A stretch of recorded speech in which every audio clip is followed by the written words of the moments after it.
Hello everyone, আমি Anisha tender কাপলের আরও একটা নতুন মিনি ব্লগে তোমাদের সকলকে জানাই স্বাগত। আশা করি তোমরা ভীষণ ভালো আছো, আমিও বেশ ভালোই আছি। আজকে তোমাদের সাথে একটা ছোট্ট রান্নার ভিডিও শেয়ার করব, আশা করি তোমাদের ভালো লাগবে।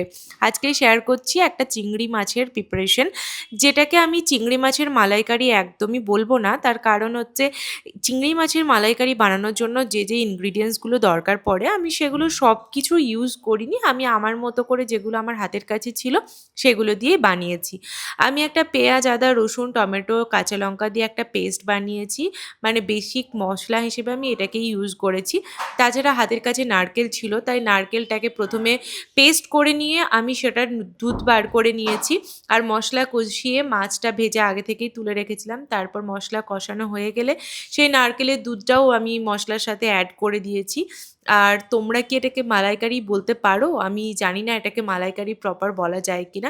মালাইকারিতে সম্ভবত মালাই লাগে বা নারকেলের বা ডাবের যে শাঁসটা সেটা ইউজ হয়, বাট আমি ওটা করিনি, আমার কাছে ওটা ছিল না। কিন্তু বিশ্বাস করো, এই সামান্য উপকরণ দিয়ে সামান্য পদ্ধতিতে এটা বানিয়েছিলাম ঠিকই, কিন্তু এটা এতটাই টেস্টি হয়েছিল যে মানে মুখে লেগে থাকার মতো। আমি অনেক দিন পর চিংড়ি মাছের এই প্রিপারেশনটা খেলাম, তো অসাধারণ ছিল।